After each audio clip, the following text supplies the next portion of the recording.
Muy buen día, República. Buen día, República Oriental del Uruguay. Bueno, unas ganas enormes de comenzar con ustedes, comenzar la semana, comenzar a hablar de temas que son realmente importantes para el país.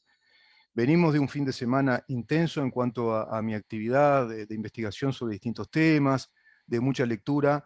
Y bueno, se van despertando, digamos que inquietudes en uno mismo en esta tarea periodística y especialmente en todas las personalidades que están, digamos, realizando o llevando a cabo esta enorme tarea de la difusión, la comunicación, de lo que significan los valores republicanos, democráticos, la libertad en un Estado de Derecho, y qué nivel o rango de democracia y de república tenemos. Yo les agradezco a todos los columnistas, a todos los panelistas de este programa, a los estables, a los que alternativamente participan de él, y en este caso comenzamos la semana, digamos que pisando fuerte en el territorio de la institucionalidad del país, porque vamos a conversar ya en un ratito con el diputado y doctor, además, Felipe Schipani, doctor en Derecho y Ciencias Sociales, quien es diputado por el Partido Colorado, por el Grupo Ciudadanos, aquel grupo que había formado Ernesto Talvi, que venía, bueno, y que vino con una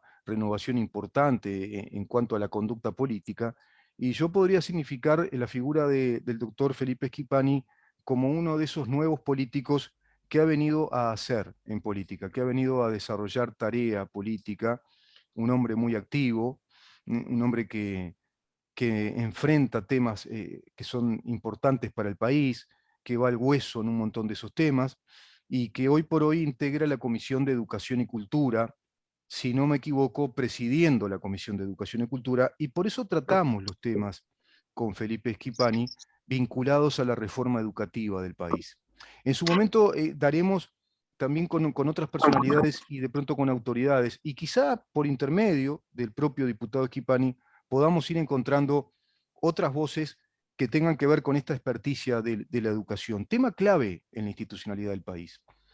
¿Cómo educar a nuestra gente? ¿Cómo educar nuevas generaciones? Pero antes debo informarles algo que él me lo informó hace un rato y es una primicia para el programa. Me dice en un mensaje el doctor Schipani, quería informarte que hoy vamos a proponer en la comisión investigadora por las justificaciones de licencias irregulares ampliar el periodo de investigación a partir del año 2010. ¿Por qué? Porque el periodo de la comisión, es decir, el periodo de investigación de esta comisión, va desde el año 2015 al 2019. Pero, pero aparecieron certificados anteriores a ese año 2015 que justifican extender este periodo de investigación. Certificados que están vinculados a pedidos de licencia de integrantes de FENAPES. Ustedes se acordarán de aquel episodio primero que protagonizó el propio Felipe Schipani, investigando ese pedido de horas en nuestro sistema educativo y que no justificaban esas horas que dejaron, digamos, a los chiquilines, a los alumnos, muy desprotegidos en cuanto a la presencialidad docente. ¿Cómo te va, Felipe? Bienvenido. Gracias por estar. Rubén, buenos días, un placer estar en contacto contigo y con toda la audiencia del programa. Y vamos a hablar contigo de un tema que lo vamos a hablar, que tiene que ver con un proyecto de reforma educativa que tú planteás, bueno, que muy gentilmente me lo enviaste también, que tiene que ver con proteger la descentralización de la educación universitaria, porque a raíz de la pandemia, que sería interesante hacer una introducción en cuanto a que la pandemia paradójicamente nos permitió a los uruguayos visualizar un montón de cosas del sistema educativo, especialmente en tu caso que estás en ese tema, has visualizado un montón de cosas y ahí lo manifestás en este proyecto. Por ejemplo, el sistema bimodal, ¿no? Lo presencial y lo virtual. Por momentos lo virtual, que se dio en toda la educación, ¿no? En primaria, en las etapas primarias, secundarias, en la UTU y también en la universidad, permitieron ver que tenemos una plataforma que se puede usar y muy bien, y un equipo o cuerpo docente que también la puede aplicar. Pero eso también permitió ver que la educación se democratiza. ¿Por qué? Porque en el ámbito universitario, que es, nuestra universidad es muy centralista, es demasiado centralista el sistema educativo, descentralizó, digamos, la tarea del docente y a su vez la recepción del alumno en esa tarea docente para la formación de profesionales. ¿Por qué? Porque no se tienen que ir de sus lugares, no se tienen que ir de sus pagos, de sus pueblos, sus ciudades, la gente del interior. Muchos que nos escuchan son del interior y saben bien de lo que hablamos. Yo que estudié en Facultad de Derecho, sé muy bien lo que, no sé si es exagerado decir penan o sufren, pero sí hay cierto desarraigo, hay un periodo de duelo y de acomodo a esta ciudad de Montevideo del muchacho o de la muchacha señorita del interior que viene a estudiar a la Universidad de la República. Es un tema, Felipe, enorme. Pero quiero tocar contigo primero esto otro. Se amplía el periodo de investigación vinculado a ese pedido de licencia que hace la gente de FENAPES. Exactamente. Nosotros cuando hicimos la denuncia para crear la comisión investigadora establecimos el periodo 2015-2019, que fue el periodo que finalmente votó la Cámara, y lo hicimos en base a la información, en base a la prueba que manejábamos en ese entonces. Claro. Del trabajo de la comisión investigadora han surgido elementos, pruebas, que indican de que previo al año 2015 también se presentaban estos certificados falsos que invocaban ese convenio que no existía. Ujú. Concretamente tenemos algunos de esos certificados, pero fundamentalmente tenemos las declaraciones testimoniales de Mario Bango, dirigente sindical de FENAPES, que dio cuenta en la comisión en su comparecencia de que previo al año 2015 se presentaban certificados, con la Ujú. diferencia de que no se hacía referencia al artículo 7010 del Estatuto del Funcionario, sino al 7013. Y se dejó de usar el 73 en su momento porque eso afectaba el presentismo de los dirigentes sindicales. Pero durante el periodo 2010-2014 se utilizó la presentación de estos certificados al amparo del 7013, de modo que nosotros vamos a plantear hoy en la comisión para que después resuelva el plenario la ampliación del periodo, bueno, por estos elementos que han surgido, ¿no? Claro, claro. ¿Podemos explicarle un poco a todos los oyentes de qué se trata este pedido de licencias y por qué es violatorio del régimen, digamos, del convenio, del estatuto del funcionario de la enseñanza? Bueno, a ver, los dirigentes sindicales tienen la licencia sindical que le corresponde por ley. ¿No? Ujú. Son un grupo de horas que tienen de acuerdo a la cantidad de afiliados que tiene el sindicato que se las distribuye. En paralelo a ese mecanismo legal, lo que venía haciendo FENAPES desde el 2010 por lo menos, tendremos Ujú. que investigarlo después, era presentar unos certificados que tenían un membrete de FENAPES, PIT-CNT, y que invocaban un convenio existente entre la Coordinadora de Sindicatos de la Enseñanza y CODICEN. Ujú. Este convenio los habilitaba a faltar por actividades sindicales encomendadas por FENAPES y lo presentaban en las direcciones de los liceos. Bien. Las direcciones de los liceos, inducidas en engaño, ¿no? Porque Ujú. se les presentaba un certificado que firmaba el presidente de FENAPES con un membrete invocando Claro, una norma, sellado, que membretado, era el claro. convenio, justificaban esas inasistencias. Y esto fue una práctica que se reiteró en todos los liceos del país. Ujú. Esto empezó a partir de la situación de Slamovich, pero la comisión investigadora está dejando en evidencia de que era una práctica generalizada y hay decenas de dirigentes sindicales que recurrían a este mecanismo. Ujú. ¿Qué es lo grave de todo esto? ¿Cuál es la consecuencia? Bueno, que miles de estudiantes se quedaban sin clase, Claro, porque estos docentes faltaban a dictar sus cursos y estas horas no tenían suplencia, no se reponían y los muchachos se quedaban sin clase. claro. Y digo miles porque un grupo, ¿no? Tiene 30 alumnos. Y Mm. si un docente tiene 5 grupos y falta un día, bueno, deja por lo menos a 150 alumnos sin clase. Claro. Y eso es lo que ha venido pasando y lo que estamos investigando es que hay situaciones más graves incluso que las de las Movich. Hay un Ujú. docente, Mario Banco, que en un año faltó 56 días a trabajar. 56 días. Ujú. Eh, Sí, sí. una cuarta parte del año faltó a trabajar justificando con estos certificados falsos, independientemente de las horas sindicales que ya tenía. Después hay casos de docentes, dirigentes sindicales de más de 200 horas justificadas en el año por estas inasistencias. En fin, el perjuicio que se le causó a los estudiantes, a los hijos de los trabajadores que ellos dicen defender desde el FENAPE fue realmente importantísimo, además del perjuicio económico a Claro, secundaria, porque pagó horas que no se trabajaron, ¿no? claro, claro, claro. Qué impresionante, ¿no? Qué poco importó la educación ahí, qué poco importó formar. Además, violentando un montón de normas, ¿no? Porque, por ejemplo, el convenio, ¿no? El documento de ese convenio entre Codicen y FENAPES, eso no lo permite, pero a su vez se invocaba ese convenio. O sea, se invocaba como parte de ese convenio falsificando un documento, ¿no? Se me ocurre una falsificación o de un documento inclusive público. Por otro lado, también tú nos explicaste algo que es muy importante que la gente lo sepa. Esas horas que sí están habilitadas por ley, que es legal que la pidan por licencia sindical, de acuerdo al estatuto del funcionario de la enseñanza pública, se prevén y se pueden poner suplentes, ¿verdad? Es decir, los chiquilines no pierden esas clases, porque eso está previsto con antelación, hay un cronograma. En cambio, este otro tipo de licencias eran intempestivas, al antojo de cada quien cuando se les ocurría, y comenzaban a faltar, a faltar, a faltar, y veo que el periodo es muy extenso, por lo menos como tú decís, hasta ahora parece que hasta el 2010 va, capaz que esto sigue hacia atrás. Es impresionante, ¿no? Es uno de los factores que podemos empezar a identificar como muy perjudiciales para el sistema educativo.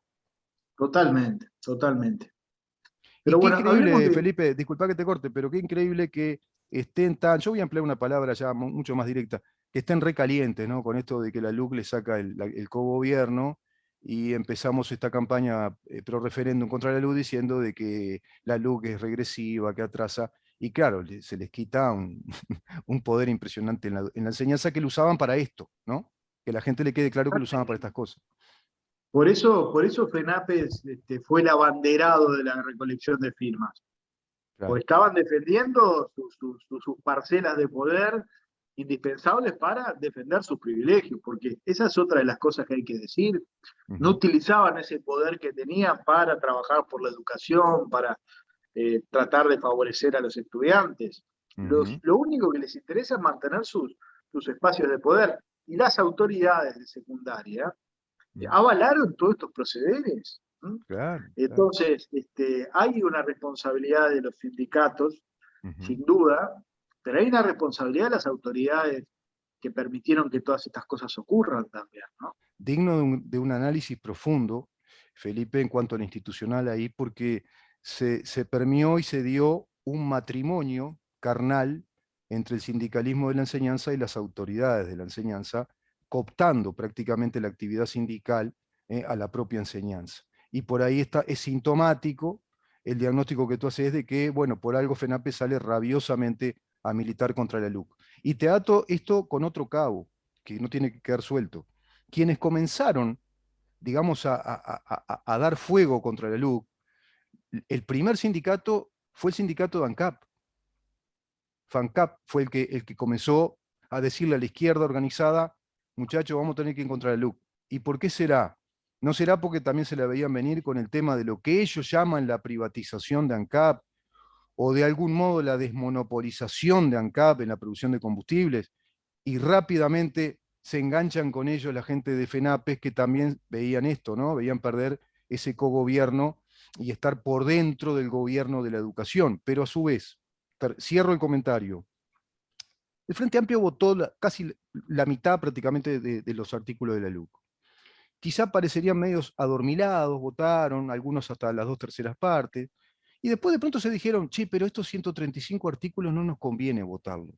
Los vamos a dejar así porque va a ser el argumento para ir a una línea de fuego y empezar a una campaña de protagonismo ante los medios de prensa, estar ante las cámaras de televisión y a su vez generar una cierta desestabilización al gobierno. Sacarle lo de cierta, una fuerte desestabilización al gobierno y una trancadera importante en estos meses. No sé cómo lo ves todo ese tema, creo que hay un contexto de esas características. Totalmente, a ver, el Frente Amplio y su aliado sindical, el PIT-CNT, está en una estrategia de socavar, de deslegitimar al gobierno. La LUC fue una excusa, ¿no? Podría haber Claro, sido cualquier otra cosa. claro. Claramente el Frente vuelve a asumir ese rol que le supimos conocer de oposición irresponsable, ¿no? Ujú. Y utiliza cualquier mecanismo para deslegitimar, para poner palos en la rueda. Convengamos que en este año y medio del gobierno se le dificultó, porque el gobierno hizo muy bien las cosas, ¿no? Lo fundamental que era la pandemia y su administración, bueno, la manejó muy bien. Ujú.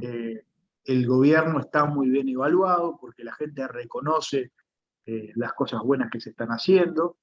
Y yo creo que la LUC se defiende sola. Lo que tenemos que hacer es explicarla, porque la LUC introduce cambios profundos en dos áreas fundamentales del país.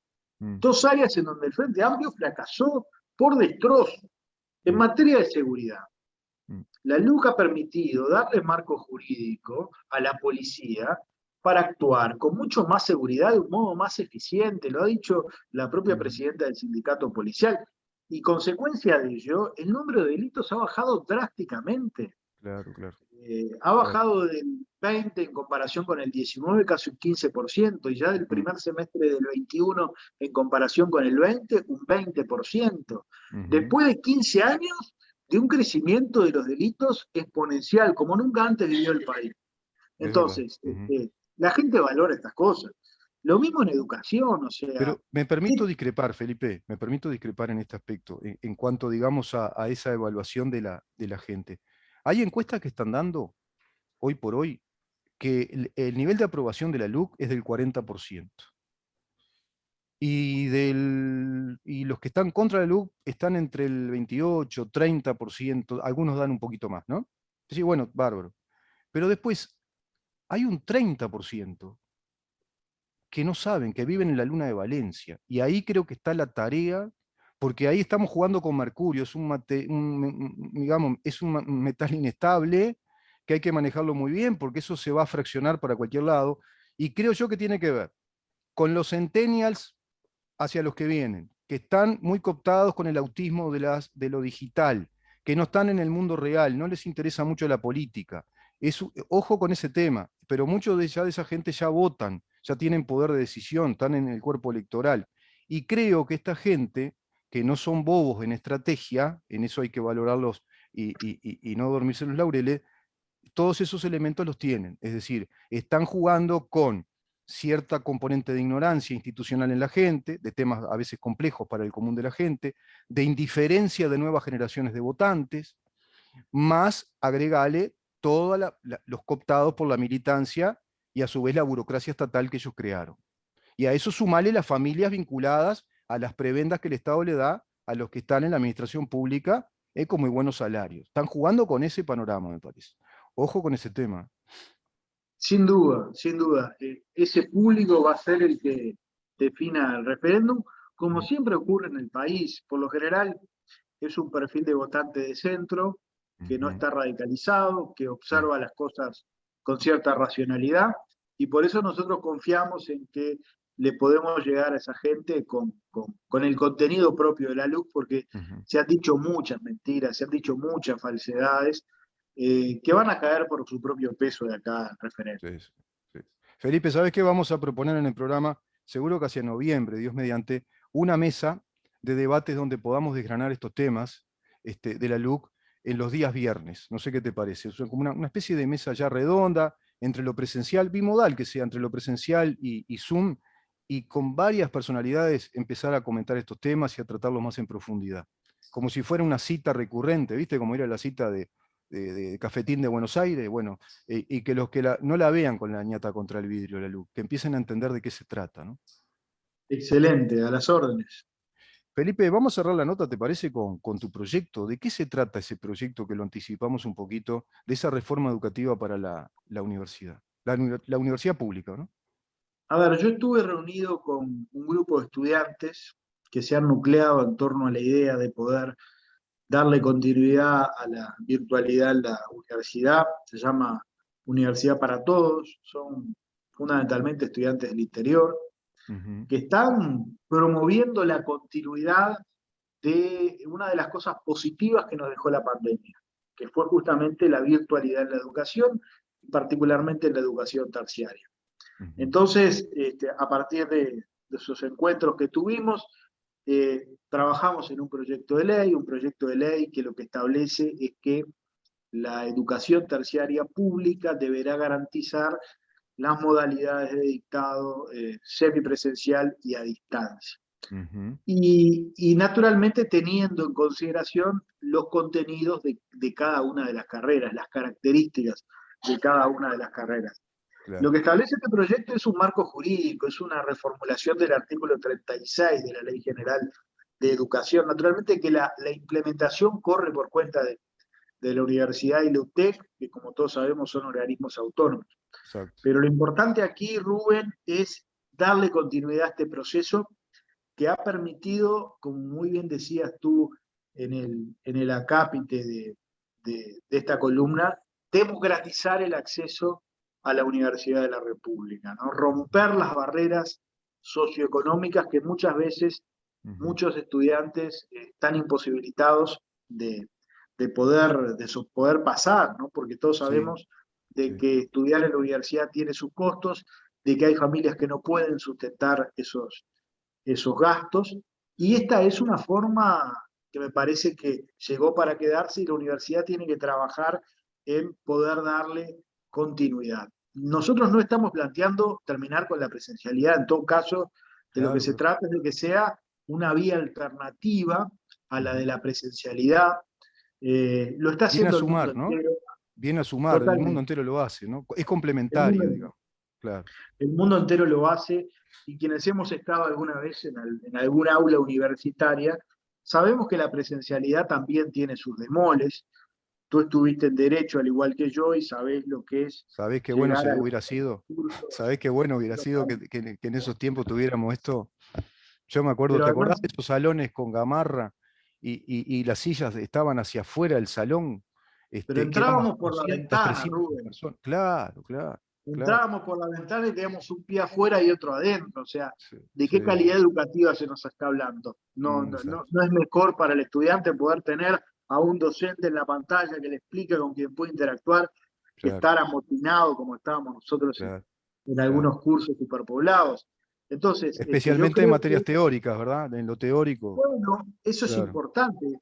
Nosotros lo que decimos es, obviamente, no todos los contenidos de las carreras universitarias pueden darse virtualmente, Claro. porque hay carreras con un contenido práctico muy profundo, todo lo que es las carreras vinculadas a la salud, A las medicina, ciencias, enfermería, claro, claro, las claro, carreras de laboratorio, claro. que naturalmente necesitan la presencia in situ del estudiante, pero hay todo un contenido Sí. que Ahí está. puede avanzar hacia la virtualidad, ¿no? Sin duda, sin duda. Así que bueno, esto sería como una especie de marco legal que ustedes le entregan a la universidad, como para que lo tome en cuenta. Y creo que esto vino para quedarse. Totalmente. Lo bimodal vino para que. Fíjate que se está hablando, hay una comisión del futuro en el Parlamento, ¿no? Y se está hablando de la necesidad, inclusive con el grupo Ceres, de la necesidad de la reconversión industrial y laboral a la vez. Se viene una gran reconversión. Y tiene que ver con todas estas cosas, ¿no? Tiene que ver con el trabajo a distancia, tiene que ver con la virtualidad, con la digitalización de la información, de las comunicaciones. Esto que hacemos contigo ahora, por ejemplo. Era impensado que un programa de radio, un programa de comunicación, tuviera un streaming así digital y saliera a través de este mecanismo de Zoom. ¿Cómo cambió el Totalmente. mundo, Felipe? Yo ayer sacaba cuentas de eso y yo decía, che, pensar que de acá a 10, 20 años, quizá todo el paradigma de las relaciones laborales, y cada vez va quedando más viejo ese discurso de clase y de lucha de clases, se termine totalmente. Porque los chiquilines que hoy tienen el guricito como mi sobrina de 8 años, 9 años, van a ver un mundo de acá a 20 años.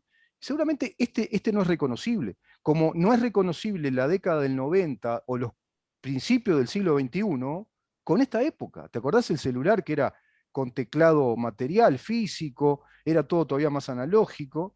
Y estamos hablando que de cuándo acá en este país, de 2012 en adelante empezamos a tener estos aparatos todos digitales, las aplicaciones, que nos cambió el estilo de vida totalmente. Totalmente. Y bueno, la universidad tiene que adaptarse. Nosotros reconocemos que la universidad ha hecho un esfuerzo importante. Nada tiene que ver la descentralización de la propuesta educativa de hace 20 años con la de hoy, Claro. pero sigue siendo un país muy centralista. Hay carreras que solo se pueden estudiar en Montevideo. Y bueno, y tenemos que derribar brechas y tratar de trabajar sobre otro drama que tiene el país, que es la poca cantidad de universitarios. ¿Mm? En Ujú. comparación con Latinoamérica estamos a la cola. Sí, Y tener más universitarios, tener más profesionales, redunda en aportar más conocimiento al país, en tener más desarrollo, claro, en tener un mejor país. Entonces, esta tiene que ser, creo yo, también una política de Estado. sin duda. Y también son polos de desarrollo, ¿verdad? Porque está comprobado históricamente que la sociología de la universidad lo que hace es concentrar población. La necesidad de una población concentrada ahí, y esas ciudades se transforman después, esas universidades, en ciudades universitarias. Creo yo que Uruguay Totalmente, también se lo debe por el otro drama que tenemos, que es poblacional, Felipe. totalmente, totalmente. Vamos a seguir con estos temas que son muy importantes. Yo te agradezco un montón estas primicias y tu presencia siempre los días lunes, que lo digo con total sinceridad a todos ustedes. Es un honor contar con esta nueva generación política que tú representás, que han venido a ser, han venido a trabajar, y no estar sentados ahí en una silla como burócratas, sino que no tienen miedo de encarar los temas a fondo, ir al hueso y darle al país posibilidades de mejor institucionalidad, que se trata de eso, porque ahí está el mecanismo para que podamos funcionar mejor. Bueno, te agradezco mucho, Rubén. El placer es mío de participar de este programa. Y vamos a ver si nos vemos en esa mesa después, con ¿Cómo varios no? colegas tuyos, y con profesionales universitarios para debatir sobre ese tema enorme que es la LUC. Gracias, Felipe. Muy buen lunes para Fuerte ti. abrazo, saludos, hasta el Nos lunes. vemos el próximo lunes, contigo. El doctor Felipe Schipani, diputado por el Partido Colorado, conversando con nosotros acerca de un temazo, ¿no? Un tema enorme como lo es la educación. Hoy este aspecto, muy importante, lo bimodal, lo virtual, que vino para quedarse, y es una especie de marco legal que él plantea que se le dé a la Universidad de la República para que pueda articular eso, porque la universidad lo está reclamando inclusive. Hay consonancia con este planteo desde el movimiento estudiantil, desde los estudiantes del interior, pero también las autoridades de la universidad plantean esa necesidad de que se siga con un montón de cursos dictados a distancia y a través de la virtualidad. Vamos a una pausa. Hasta Maxi Pérez en controles con nosotros, dando, bueno, esta calidad, ¿no? Esta calidad de imagen, de sonido, que incluso parece que mi voz fuera mejor de lo que es y ese tipo de cosas. No mi imagen, ahí no la puedo arreglar mucho, tampoco es un mago. Vamos a una pausa y después vamos a conversar con el doctor Lapeire de algo también que es muy importante en el país, que va a tener que revisarse mucho, como lo es la política portuaria. Quédate ahí que tenemos que saber en dónde estamos.